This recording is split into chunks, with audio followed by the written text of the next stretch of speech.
Thanks for showing up to my talk. I know there's a lot of good talks every slot. I would rather be sitting in 3 other talks than be doing mine at the moment, but I'll do it and then we get to it. So this is CypherDog2.1, Attackers Think and Graph Management Need Metrics. I'll be presenting a little tool I built on top of a Bloodhound to manipulate Bloodhound data with PowerShell. It is not only a security conference, I'm going to maybe skip a bit on the security bit, and then at the end we'll go into the PowerShell code and see how I dealt with the dynamic parameters and the pipeline and everything, if you're interested. So this is who I am, or like my handle. Security consultant ERNW in Germany. So little shop, we do great stuff for Active Directory security, and maybe you know us from the Troopers conference. So that's what we do. Born in France, live in the Netherlands, and work in Germany, so it's a bit of a European mess. I like cats, Legos, and memes, and yeah, automation, security, Windows. And yeah, Posh Bad Boy, I was coined that nickname by Jeffrey Snover at PowerShell Conference Europe for using non-regular PowerShell verbs. So he's just checking on me. I changed everything. It's all back to regular verbs. I do understand, by the way, the necessity of doing it. I was just experimenting using the Bloodhound as a verb in all my command list. It wasn't a good idea, so I'll stick with that for discoverability of your own command list. The structure of verb noun is highly recommended. Best code I ever wrote on my 3 kids. The rest is a bit sloppy. I run for the battle faction, so you're going to see that in my code, I guess. And yeah, just I mentioned the RNW. If you're interested, we had Troopers a month ago, and all the videos from the AD security track have been posted. You can find them on this link here. I would highly recommend. We had some really, really good content. Now, the agenda for today, so simply, I'm going to start by presenting a Bloodhound 101 very quickly, but so that we all get the terminology, because I'm using that in my command list later. Then I'll do a quick brush up of Cypher, but we're not going to go into Cypher, and then I'll present CypherDog and mostly demo the code.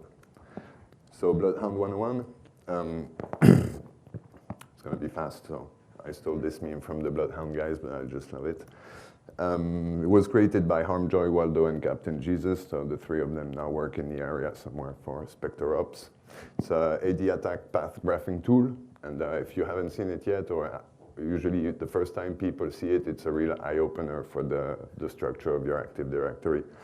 And yeah, it was designed as an attack tool, but I go around conferences and workshops and seminars trying to promote it as a defensive tool, because I think at the end of the day, we're all defenders, and this type of tool is just an eye-opener for everybody and gives you something to work on that you can actually quite quickly get results with.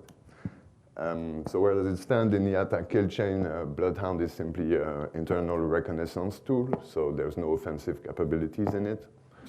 I made a POC trying to insert PowerShell in there to automate everything. It's fun, you can do it, but for today we'll stick to CypherDog.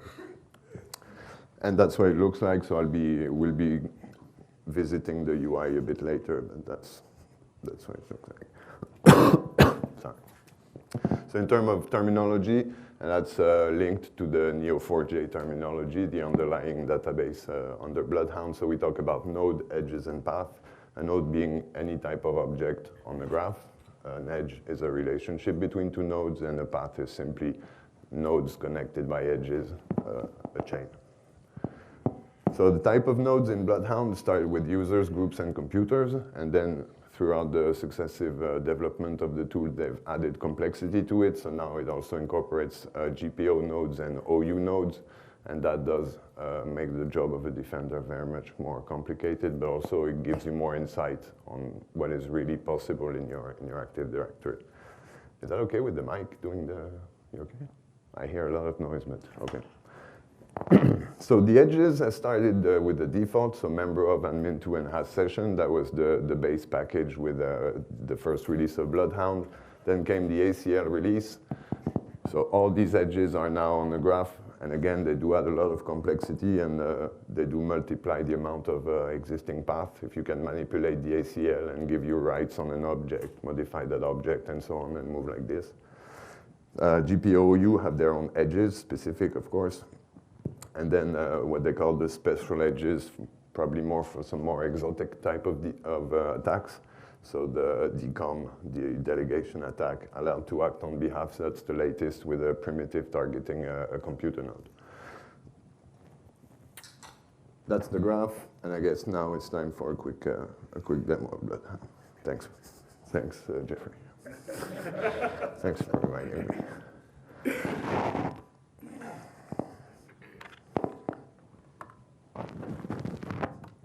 Sorry. So, Bloodhound. So that's what it looks like out of the box. There's a sample database I'm running it on for practice, but you can also generate your own data set from your test environment, of course, or using a script that Captain Jesus wrote to generate a database for practice. So very quickly, here, for example, in the graph, you would see, I'm just going to pop a query, find all domain admins. And that's the one we have. So here you have the end group, domain admins, and you have all the branching with those nested groups, and you see at the end the users part of this group. So who has already, oh wait, who works in security? Okay, most of you. Who has worked with Bloodhound already? Who has never seen it? Okay, so what do you think of this type of representation of Active Directory? Is that not something Microsoft should eventually bake into, I don't know, I find this type of, more than looking at a list of groups and you understand nothing in a large environment. This speaks, and then you can go back to the list, but at least you saw the graph and it kind of makes the deal. So there's a lot of options. I'm not going to go too much into it, but you'll find here some pre-made queries. So shortest path to domain admin in a specific domain, for example, and you would see that all the users here have a specific path, and you can have a look at the relationship. So this user is a member of that group. This group is admin to this computer. So this user is admin to this computer. This computer has a session for this user. So meaning if I'm an admin to this computer, I can probably get the creds and move on, become the other users. And that's how you move on the graph to reach your target, basically.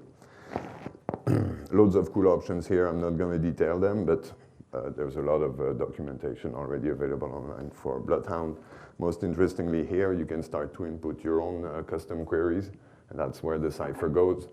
That's part of the pain also, is that this tiny box here to work on your queries is, I find it complicated. So that was the start of the idea for building CypherDog behind. That's about what I'll say for today. Yeah, loads of cool options, and then, yeah, maybe I should show if I'm going to show it in the demo, but for any edge, you can ask for help on this edge, and it will give you the info on this type of edge, how to abuse it, the OPSEC consideration, and there's even bits of code in there, so it's quite well done. OPSEC consideration, so what artifact will you leave? Like I said, we're all defenders, so the guys who built this tool also have been the mindset to make that available as knowledge for both sides, basically. And then you get references where you could go and read more, get your information, and document your moves or your defense accordingly, basically. When you click on the node, you will see properties of this node being listed. So on top here, the properties of this type of node. And then here, a lot of little, how do you say, count is made, and you can click on the numbers. So for example, here, he's a direct member of two groups. If I click on the two for this user, I will see what group he's a member of, reachable high-value targets, for example. So all this is available by clicking through the UI, which is good. Yeah? How does it determine the local admin rights through GPO settings? When it collects, you mean? You know how it listed on that computer that these are the local admins on that? Yeah, so it comes in two parts. There's the first is a sharp hound. I'm going to talk about this. It was going to be on my next slide. But the collection is done with or a PowerShell script or an exe that you run on the target network from domain join machine. You could run it with admin rights, and you get a bit more accuracy on your session, but it also runs with regular user rights. And what is happening under here is simple LDAP query to the domain controller and Win32 API calls. So the information you're gathering here has nothing secret. You're just asking Active Directory what it's made for. You're digesting all this and graphing it into a human understandable way. But all this information is known. You can query it directly with PowerShell commands to the DC, or this is done here in a synthetic way, basically. So the language behind the database. So every time you click on a number here, let's say this one. If I click here, have a look in the bottom, you're going to see the query changes. And that's very handy when you're learning Cypher, that everywhere you click, you get the matching query. So you can like take this query, paste it, start to modify it a bit, play with it. But mainly what I want to talk about now is this language. Because to get the most out of Bloodhound, you're going to have to be able to do a bit of Cypher. It's not always easy. I find it a fun language. So let's have a look.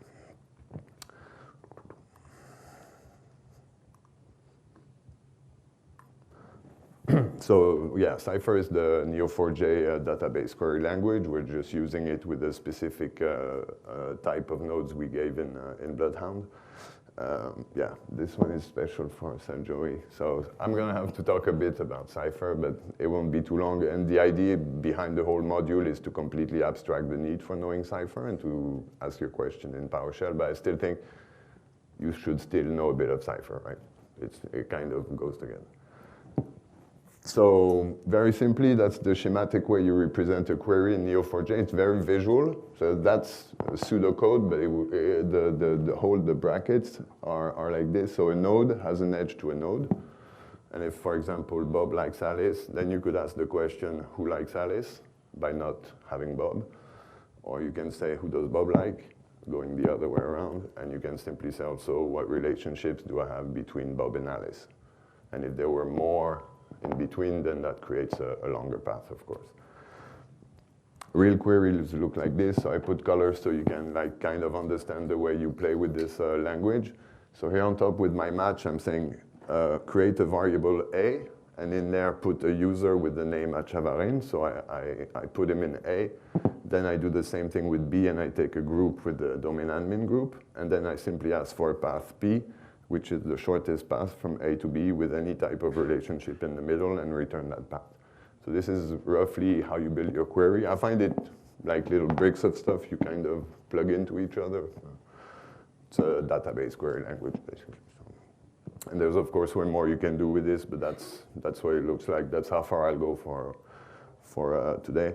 If you want to know more on Bloodhound, so I once in a while give a Bloodhound workshop, like a full day workshop, and we released the training material for everybody to use, so you can just download this. It's like almost 60 pages, I think. So there's quite some info in there to get all the background info on Bloodhound that I don't have the time to give you today. I'll leave it a bit, yeah, if you want to take pictures.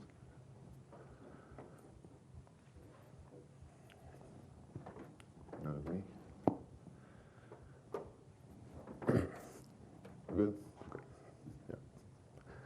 So what is CypherDog? Then we get into the meat of the real PowerShell, which you came for.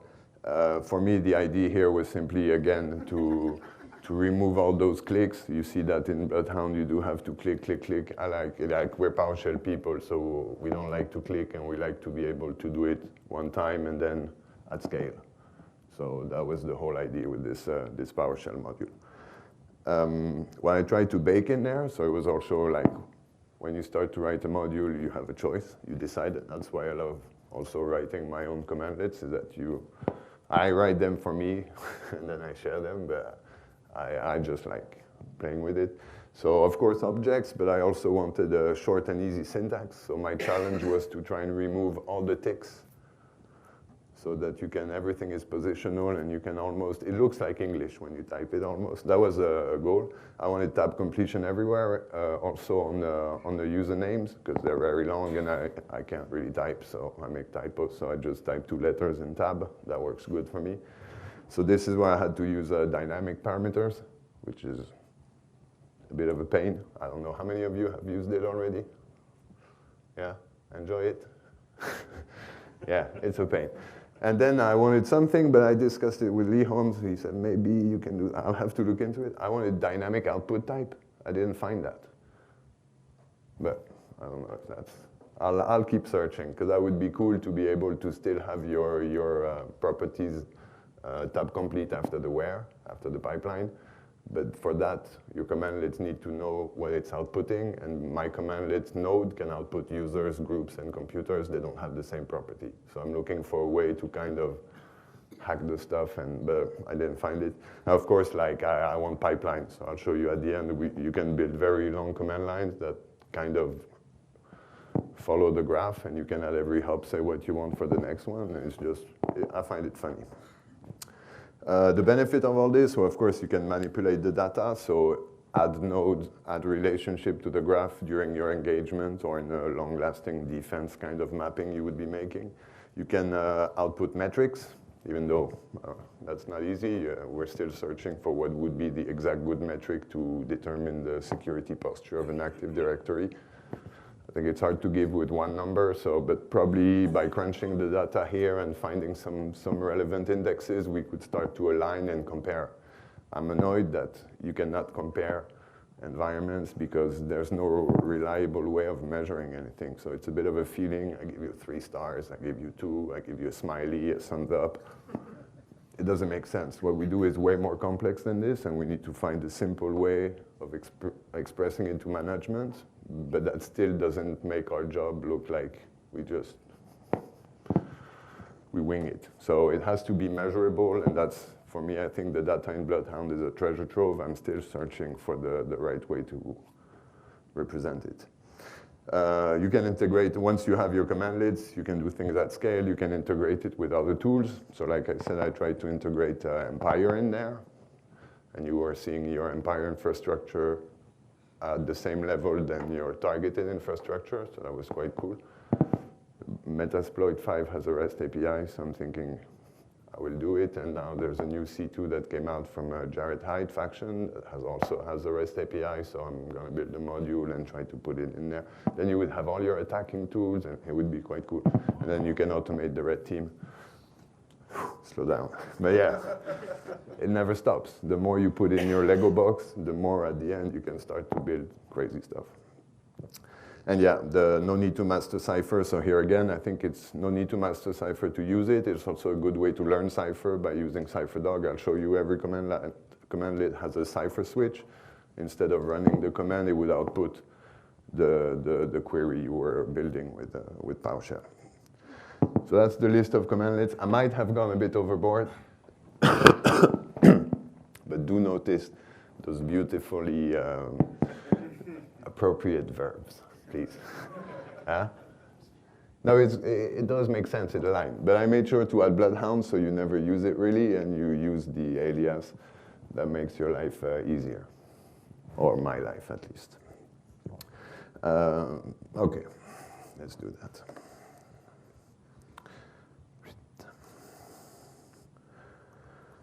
So the first commandlet you can run, but you saw that on the screenshot, is simply Bloodhound or CypherDog, and I will give you this little, how do you say it? You're still showing your slide. I'm still showing my slide. Good one.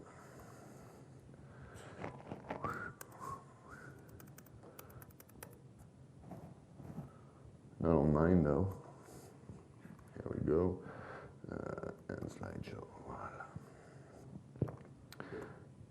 Are we good? Am I good with the size? Everybody sees everything? I often forget to ask, and at the end I look at the video and I'm struggling to see my own stuff. So everybody, okay, here we go. So that was it. So simply this is a cheat sheet for me. The name of the tool will give you all the commands you can use with it.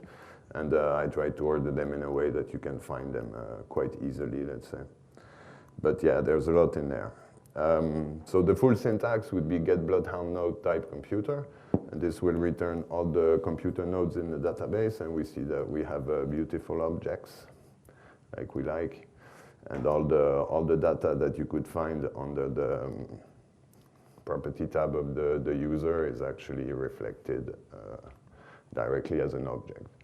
So here again, nothing revolutionary, except in the UI, if I want to compare two nodes, for example, I simply have to click with one, remember the data, click to the other one. Here I can simply ask for nodes and, format table at the end. And you get a nice little list of your nodes here and with all their properties aligned, and you can start, like the PowerShell way, you can start to do your stuff. Of course, you don't want to return all the nodes, so sometimes you just want to return one, that's done. And of course, I said I wanted short syntax, so this is actually the same commands than above, so node computer or node DC1. And this all, yeah, I'm going to do it because node computer DC1. So instead of having to click and all this, here you can really like, I have dyslexic hands, I like to say that, so, and two left ones. So for me, it makes it way better. And like I said, every command has a Cypher switch, so the exact command that I ran here to get the object, I can just add a dash Cypher at the end, and it shows the exact query that was run. And if you were to take, or actually it puts it in your clipboard, so you don't even have to do it. And then you can see this node here in the UI if you were to want to do that. And you see all the properties are lined up here, and the calculation is already done here. Me, the calculation, I need to use other command lists, of course, but at least the node data is present in the object. You can ask for multiple nodes. It will do it, and you can do it over the pipeline. So I don't know if it's a good practice. I did it over the pipeline by value and by property name at the same time. I want to be able to use both. So I want to be able to pipe a full object, but I sometimes also might want to be able to pull that list of accounts from a text file and pass it as well. So it does both. It might break or give an error on some, but like I said, I roll for the what's the name? The battle faction. So for me, that doesn't really matter. If it gives an error, I just try catch it. Yeah. So filtering, you can do filtering the PowerShell way, so with the where, but that means I'm bringing back all my user nodes, and then I'm doing the filtering here. So on a large data set, of course, that's more data to be retrieved from the database, but you can do cool stuff like give me all the computers where the operating system matched 10, where unconstrained delegation is false, select the name and the object SID, give me a nice table of this, and you immediately get what you're looking for, which again in the UI is not that easy. Just saying. So it's a good complementary tool to kind of jump from one to the other. Ideally, I would love a little PowerShell console in Bloodhound directly. We could do cool stuff. I'll talk to Captain Jesus about that. You can search by partial name. So here with the node commandlet, you're returning nodes directly. There's a node search commandlet, and you can search Bloodhound node. So here I'm searching for a group with the word admin in the name, and I want the name and description. So here are all my groups that have admin in there. And you can, of course, do the shorter syntax to go with it.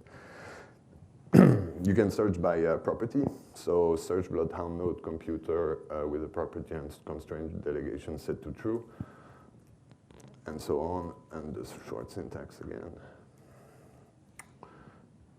You can search if a property exists, that doesn't. You can search if a property doesn't exist, and you can get the Cypher for it. Well, I think I won't do them all, but the code for the demo will also be is also posted, so you can, if you want to practice with it, you can run all those commands. I'm just gonna fly through it. Now asking for an edge. So here you're querying per relation. So here I'm asking for the user, Gary Catania is a member of what group? And I can get that quite quickly. So you see the group objects here. So I have some aliases that you don't have. Count is one of those that instead of doing measure object, select, expand, select, property count, I just have an alias for count because I use it very often. But yeah, you would have to do the full commandlet if you're running the demo. So here we're only asking for direct members of this group. And you see there's two of them. If I put a star, then I'm asking for at any degree of membership. And here, if I count, you're going to see that actually you thought you had 2 admins in this group, but there's actually 7 people by nested group membership that have admin rights on this. You can get the Cypher for it, and you can have a look at this in the UI, and that looks good.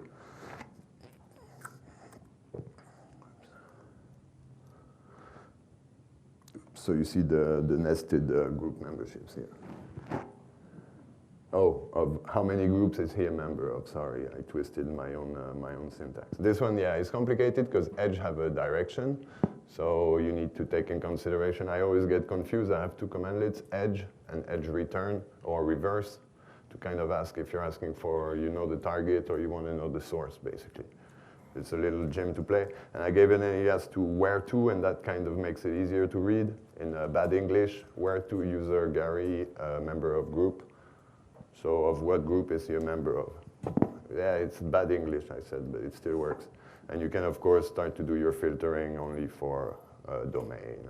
So again, edge reverse is more interesting. I'll do the alias directly because this command for me looks like English. I like it. What user member of group and the name of the group at any degree, that gives you this. So you get your list of users. But let's say, what user member of group, and that's what I find really cool, is that I don't have to type everything. I'm not lazy, so it's not called lazy, but it's called, I like comfort. So you don't like to be in pain when you're working with data and you're struggling, you're making typos, and you have to. So this makes it all very easy. Now we can ask for path. That's quite interesting. I'll do the short one, but the commandlet is path from a user to a computer, then the name of the user and the name of the computer. That comes from the dynamic parameter, so this type of syntax. I have to say before that I'm going to ask for a user and a computer so that then later I can tab complete those values. So that's why the syntax is a bit like this. And you would get a path in the form of an object. So here from Azali to DC2. And if I take the same, but this time I'm saying no ACL, no GPO, let me show you this in the UI here. You could filter your edges and say, I don't want to see any of the ACLs or the GPO edges. Or you can do the same thing in CypherDog simply by specifying at the end of your query, no ACL, no GPO. And you could do no default and no special, yeah. So they're all in here. The same that you see in the UI is also set here. And if I do this, I get, of course, a different path. You see, let me do this. So the top one had a generic all, which is an ACL type of edge. I asked for the same path from same start to finish, but no ACL this time. And you see I only get those type of edges, so member of admin2 and has session, the basic ones. So this is also a very quick way for you to filter edges without having to rewrite the whole query. And if you look at the cipher that is produced from this, you can have a look at this in here. That's the path, the exact same path. I'll show it like so. So this path from Azali to DC2 is exactly the same thing that you would see here on the screen. This one. Yeah, makes sense. Can you also use the Cypher queries in PowerShell? So yeah, I'll show you this when we get to showing the code itself. Actually, all the commandlets except the one that's called docpost is the one that posts the query, the pure Cypher query. All the other commandlets are just string manipulation to build a Cypher. So actually, if you're good with Cypher, you can use only docpost as a way to send your Cypher and get objects back without having to do all the rest. Yeah. Thanks for the question, Yap. So you can ask for the shortest path, and there could be actually other shortest path or other paths of the same length, but that are not shown. If you ask for shortest path, he's going to choose the first one that comes back of that shortest length. But if you add the all switch, then you will get more path. Well, not on this one, but you would get more paths of the same length. The difference in the query, instead of being a shortest path, you see here it becomes a all shortest path compared to this one that was simply a shortest path type of query. So this little switch changes the Cypher accordingly. And then there's another type of query, this one without specifying all shortest paths or shortest paths would give you any path. This is a bit dangerous on a big data set. if you're not specifying from what node to what, because then of course you're going to choke on the data, at least for visualizing it. Yeah. So I put a safeguard that if you don't specify a maximum number of hops here, he's going to put one just for you, and then you could go and increase it if you want to see more. But if you don't put a maximum, he might just, I'll stop that. There's a lot of them. Yeah. And if you want to see that in Cypher, that's this one. Am I going to try this in the UI? I don't remember. Could be disgusting. Yeah. It is, but so my database is a fake training database. Do expect in a large environment, if you collect all the properties and you display all of them, you will end up with a ball of nodes and relationships. So you do have to know a bit of Cypher to be able to pinpoint what you're looking for. You cannot look at everything in one go. It's a too complex environment, basically. Now we can create nodes. I'll go very quick over this. So I can do a node create user Alice, or the long version up. Now I can have a look at these nodes. They're created without properties, so I could also create them with the dash clone, and it will look at the type of node you're cloning and give you empty properties of with the same that the other nodes have. So this is just a nice way to have stuff still aligned properly when you request, that they all have the properties, even if they haven't been created yet. You can update also with the properties directly, and then you can have a look that our nodes they have a new property, and the TBD, the true for admin count, has been set. So you could script basically a whole fake database like this, if you want. Why not? But mostly this would be used on engagement. So for example, offensive purposes, you find a jump server that hasn't been collected during the sharp hound run, for example. Then you could yourself add it. You could, I don't know, find new users, add them, or anything you create during an engagement, you could add on the graph without having to requery the DC, for example. And then in defensive purposes, you can use this in so many ways. I have this idea of creating groups for events with event ID and doing correlation based on the edges and stuff. Might be far-fetched, I don't know. I just thought one day, hey, that could be cool, maybe. But yeah, I need to do my event forwarding in the lab first. So, it takes time, but I'll get there. You can create edges, of course. So here I created Bob and Alice. I'm going to create an edge of owns. It means nothing, but it's just to display. And then I can ask what user owns user Bob, and he will reply Alice, for example. You can delete node, and I put the what if, because you don't want to delete your whole database by mistake when you're piping command list. So this is a lifesaver. If you're sure of what you're doing, you can delete it, and it will give you still this warning. And you can also do the force if you're scripting and you don't want any interactive pop-up for it, for example. So now that I removed them, if I ask for them again, they're not here, and I get this validate set error. So this one gets huge when you have a big data set. I don't know, maybe Lee Holmes would know a way to not get this error message. That would be something for Lee Holmes. I tried to see if I could go into the errors and say, but I'm not good enough for that. Or maybe I should ask Matthias. Matthias probably knows. So what I do, I just try catch. Right? It's disgusting, but at least you don't get this error message. That's a tip also. You notice my errors are in green. That's a tip I give when I do a PowerShell training. The first thing in your profile, put your errors in green. Suddenly, you're allowed to make them. He's just giving you an advice. I also have this cool commandlet. If I just make an error and I don't want the whole stuff, I can do this. This one is not part of anything. It's just for me. Wait, can I?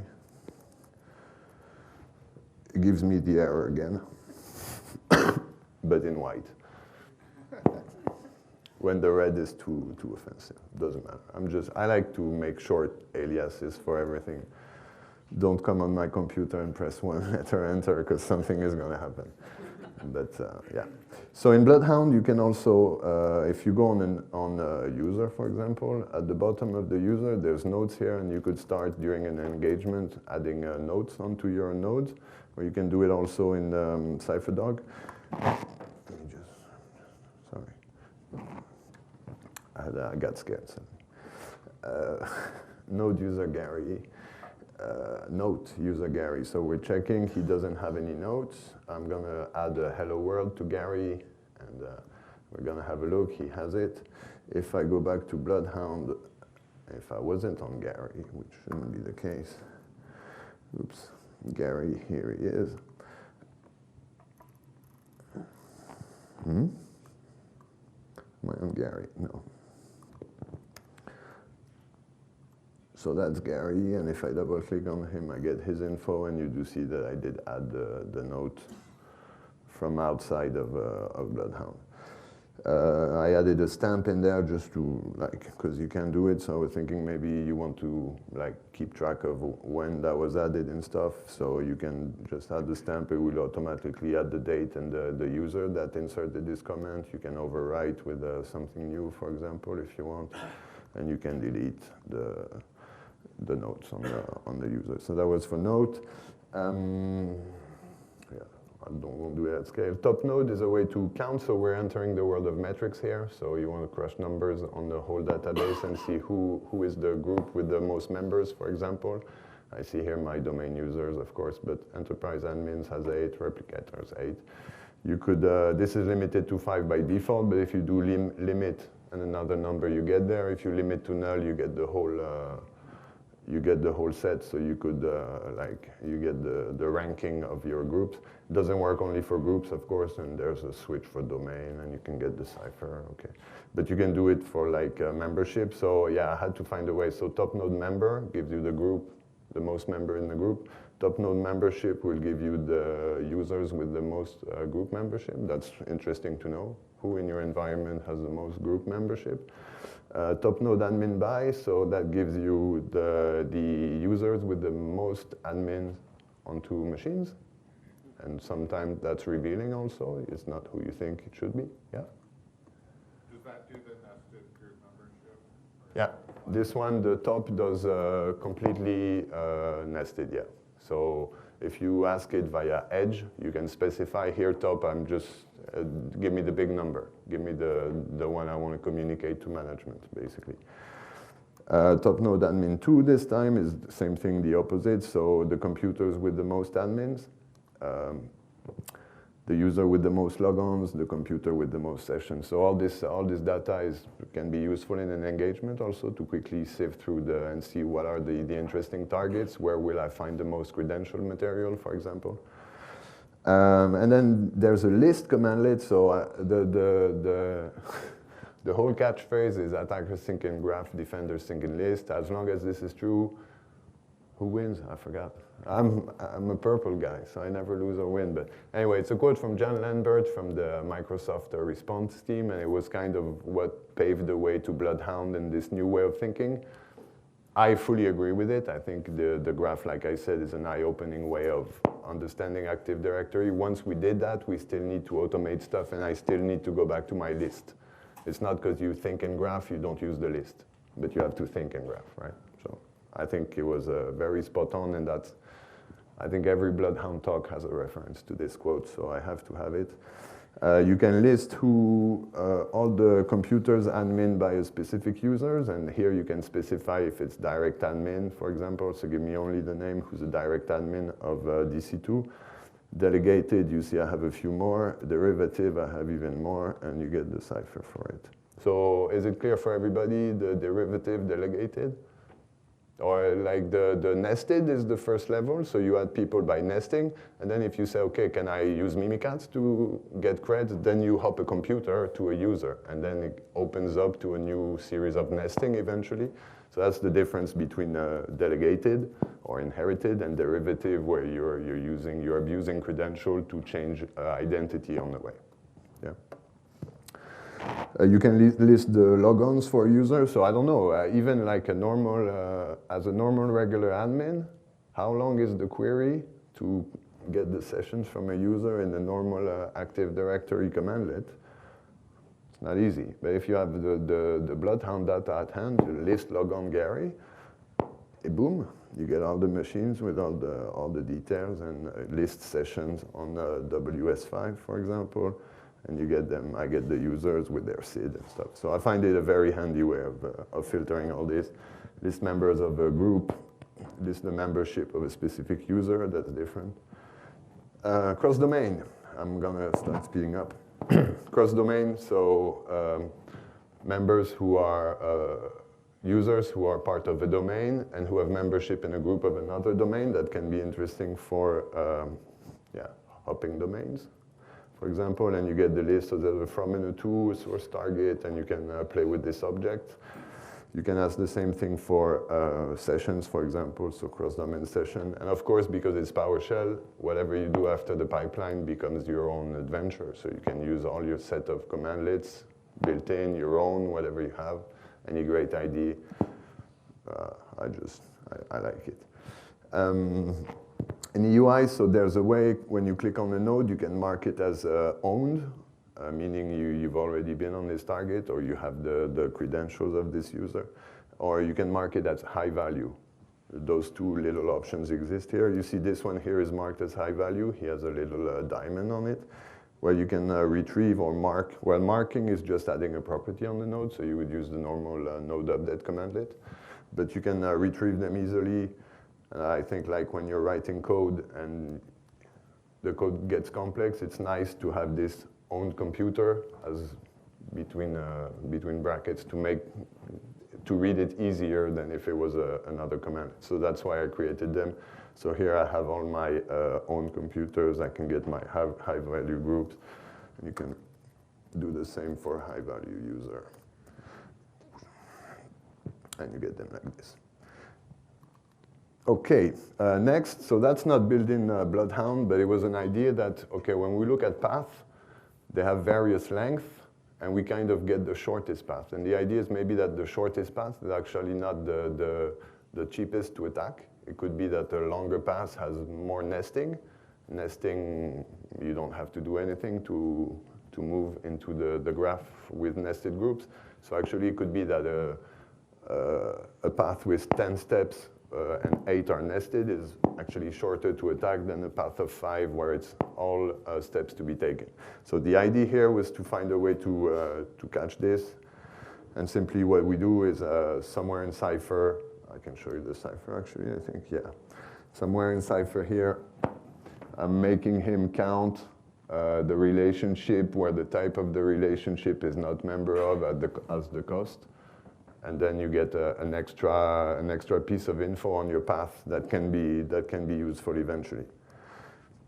And you can do the same, of course, all the filtering and is available. So the cheapest path, and that's the Cypher to go with it. So this Cypher, I cannot paste it into the graph. In the graph, you can only return nodes or path, but you cannot return this type of, well, the path, yes, you could actually. So here I'm asking for the path from user Gary to a group, and you see in the groups here I put my high value group name, so that makes it kind of easier to read. And you're starting to do stuff at scale. I have a little like commandlets to fix the ID, because here all my IDs are on 0. That's the way the pipeline works. He's passing the object one by one. So then I have a fixed ID to put it back in place. And then you can start to do also this commandlet. Path cost is the equivalent of cheapest path. So I can calculate the cost on a series of paths with this. Oops. And you see here that of all the path 10 has a cost of 0 actually, and so on and so on. And yeah, I also calculate the amount of hops. I think that's interesting data to have, just knowing how many computers do you touch on the way. So that's the hops. And of course, you can do select the first one and expand the path. So then you're back into give me directly the cheapest path of all those paths I was manipulating. Pipeline combos. So what user member of group Shema admin? Give me the name. Okay. From all these users, name of users, tell me where they're logged on. Okay. Tell me where they're logged on in the subdomain with an operating system that match Windows 10. No problem. So we're filtering down the list. Same thing than before, but now I have all these computers. Tell me who's an admin of this computer. And then select the name and the last logon, sort per name, and so on. So you see, you can start to kind of pipe all your command lines into another, all your commands. And then what am I doing here? Yeah, I'm exporting it to a CSV. Just that was more for non-PowerShell people to show when you have your objects, you can start to, I don't know, put it out in a CSV file if you want. And then have a look at this CSV. And that's the data I just asked for is right here. So this management is happy. They give you a complicated questions, and on the same phone call, you post the Excel sheet. You're like, cool, that's a good admin. I like it. Don't get them used to that though, because then they're going to ask for it. Sure, you're taking your time today, you know. So, that was what I was mentioning. So if you know Cypher, your queries, then you can just insert it into between the quotes of the dog post commandlet, and that will do the exact same thing. When it's a path, you just need to transform it to path object, which is one of the internal commandlets in there. Because yeah, path returns all the relationships, so I still have to go query them all very quickly and build the objects. So there's a commandlet for that. And if we do this, you should get a nice path here. I like to format table on the path. We go. So you're back into what we saw earlier. Now, I mentioned finding an index to measure the security posture of an Active Directory. This is, again, just research. It's not yet, I don't have the real answer, but this is what we're trying to feel how those numbers change depending on different environment, and can I start to kind of baseline something out of this? So I call it the Waldo index. You just give him a group, and from that group, he's going to calculate the percentage of users that have a path to this group from your whole forest or domain, as you want. And then he's going to calculate from that group how many computers can they reach. The idea here was to communicate in a simple way, something that is hard to understand. But if I tell management, okay, these are my sensitive group, 75% of the users can reach them, and from those groups you can reach 100% of the infrastructure, then probably already it's better than a 3-star type of, I'm telling him, hey, 75% of our users have access to everything. That should ring an alarm somewhere, I hope. So of course you can do it with multiple groups, and here I'm going to do it on the whole on the whole groups. So he's doing it via the pipeline. He's pushing them one after the other. You can, yeah, out grid view, you know that.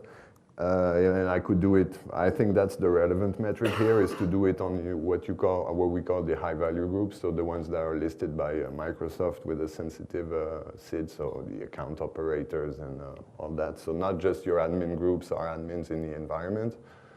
A few steps away, if you're a backup operator, you're an admin, right? So this is the way we calculate it with all this. And here only on the sensitive groups,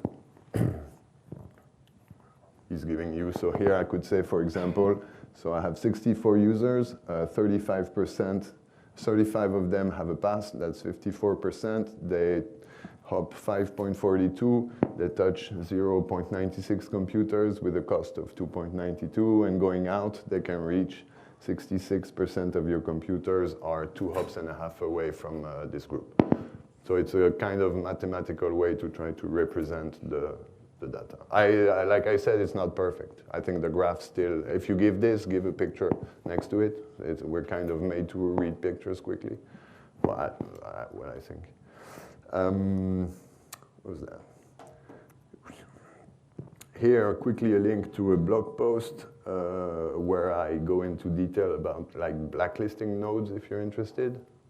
And this is something I added to the UI.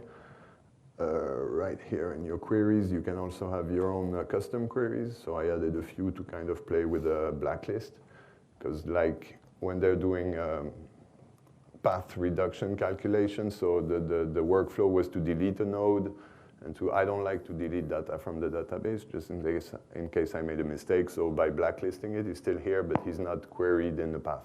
Yeah, it does slow down your query a lot because he needs to look at all the path, look at every edge, and see if there's not. So it's a bit longer, but yeah, it does work. At scale, I'm not sure. That's something else. That's the one I mentioned. So if you're interested in just pure Cypher Bloodhound, you have a link right here, and you can have this PDF. I have a Bloodhound training next week, so you will have updated material after next week, reflecting the whole 2.1 stuff. For now, it's like Bloodhound 2, I believe. But yeah, there's there's like a lot of links to extra info, to Neo4j sites. So if you want to dig into it, I would recommend this book, of course.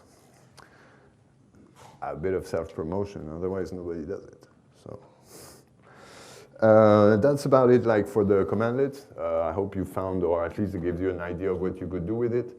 And now, with the time left, we're good. Maybe like show a bit of code. So I don't code like you guys. I'm not Yap or Matthias or any other type of good coders. But I'll still show you my code. This is going to be public, so I hope it's okay. I like to put IC. Yeah, I didn't show you that. It's quite cool. Looks good, no? Beautiful. It takes a while. People underestimate. Yeah, it takes a while. So I'll share it with you guys. So the structure of the code is quite cool, and that's if you're working with something completely different in Neo4j. You come in here and you change what we use for Bloodhound, and the whole rest of the commandlets will still work. I did this because like I wrote the first one a while ago, a year and a half ago, and then Captain Jesus added so much stuff, I thought, oh, I have to rewrite everything. So now he can add new edges, new node types, new anything. I just pop them here in the enum, and the whole rest still tab completes. I use them for tab completion here. The cool bit, the bit I like in this code was the dynamic parameters. So dynamic parameters are a pain. Like I'll show you a commandlet that has some maybe. Is that me? No. Yeah, I like to make nice tables like this also. I don't know, my code looks like strange code, but I understand it, and like I said, I write it for me. It's very bad. So here you see the dynamic parameters. Normally you end up with a very long block because it's you have to specify everything manually. What I did, and I'm quite happy with it, is actually I have a function called din parameter, and you can pass what you want to it. And then if I go back to the function, wait. Let's do this, because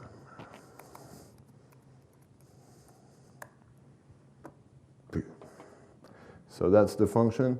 We're just like everything you would write line by line normally, the function does it for you and returns this object. So then it's easier. Every dynamic parameter is a single one line, and it makes it way easier to read in the code.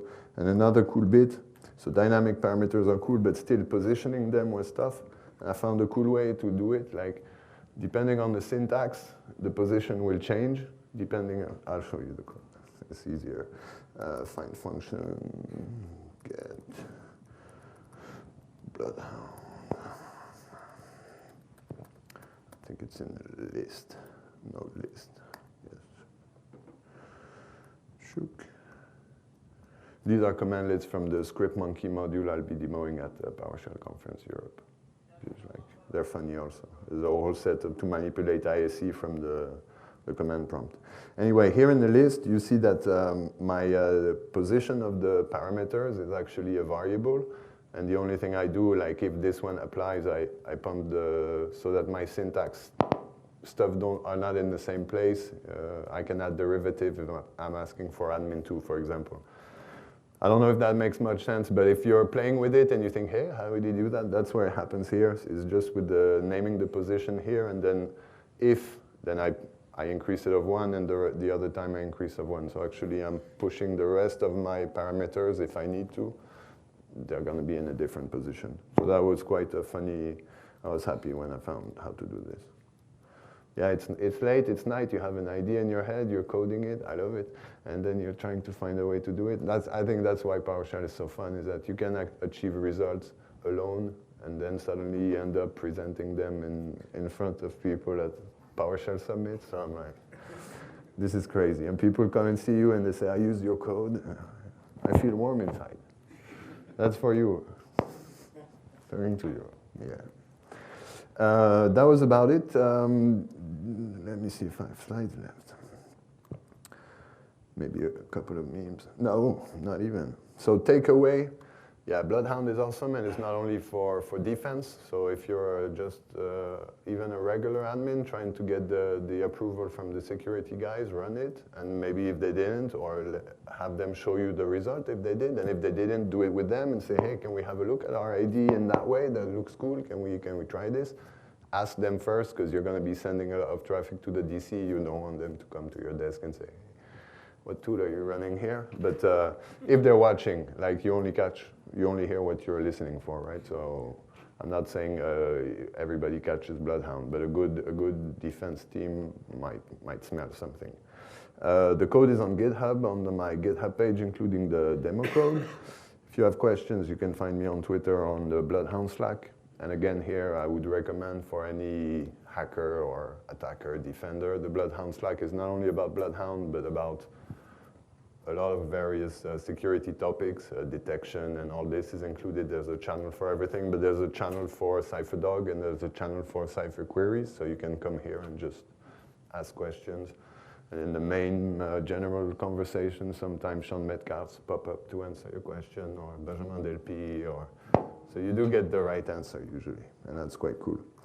And I guess that was, oh, I'm not even presenting it, sorry. I guess that was it. So if you have questions, you can ask, and if not, thank you all. Jeffrey Snover for PowerShell, Yabrasa for pushing me to talk on stage, because even though I'm dead scared when I enter the stage, I love doing it. Getting out of the comfort zone and sharing my joys and pain with you guys is something I like. The organizing crew for having me, of course, and for putting up this show, so it was really cool. And yeah, that's about it. Questions?